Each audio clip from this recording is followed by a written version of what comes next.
Beginning in the 70s and 80s, Muay Thai established itself as the dominant striking art in the West. First came a number of American full-contact karate fighters who, with their flicky kicking style with their foot, were gunned down like the machine gun against a cavalry charge in a number of high-profile style v style bouts. This would continue into the early years of MMA, where throwing roundhouse kicks with the foot to the leg and body, as was done in other traditional martial arts, would soon become extinct. Nevertheless, in recent years, depending on who you talk to, Muay Thai has started to become less respected in MMA. Detractors will criticize excessive amounts of bravado and bull by the horns predictable offense. Part of the reason that some MMA fans have become critical of Muay Thai in factually incorrect fashion is that, in my opinion, many MMA fighters are forced to take a Muay Thai crash course with a disproportionate amount of time spent on attacks. That's not a knock on MMA fighters, as they have a lot to learn if they want to avoid being perpetually submitted in the first round. One thing that I will also say is that whilst a lot of MMA fans extol the importance of head movement because it can look flashy, head movement can get you into trouble if used incorrectly against a good kicker, or whilst it can be memorable and eye-catching, it affects a far smaller percentage of exchanges than footwork, which affects the initiation of every striking exchange.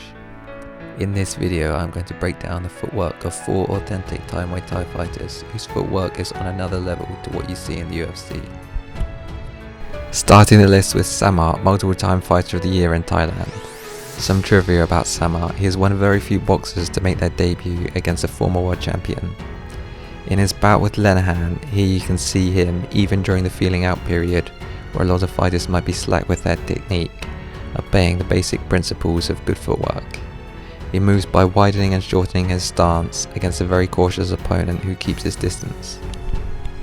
When the attacks come, although the defense may sometimes require upper body movement, he moves back not a millimeter too far, putting him in a good position to counterattack.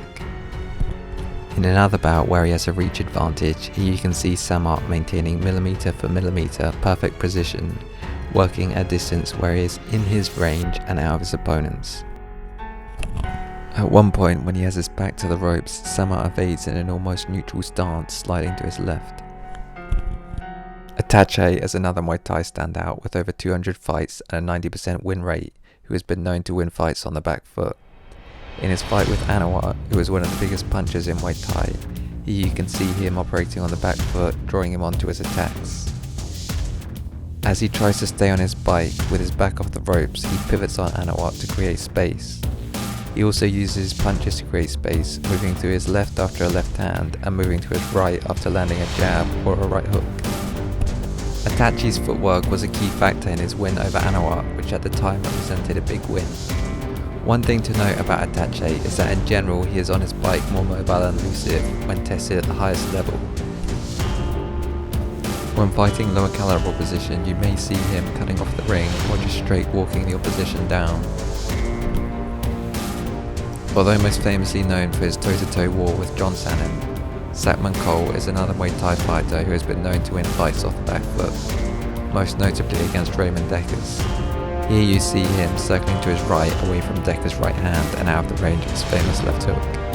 For the majority of the bout he has strikes Dekkers off the back foot. Occasionally he mixes things up, stands his ground and lands strikes such as this big elbow. Lastly, Senshai is another Muay Thai fighter known for, amongst other skills, using footwork, angles and being elusive. I'm going to close things out by playing some highlights. In my opinion, footwork in martial arts is not rocket science, but if done right, is both effective and hierarchical. Some strikers work in meters, others inches and centimeters, but the elite in Muay Thai work in millimeters.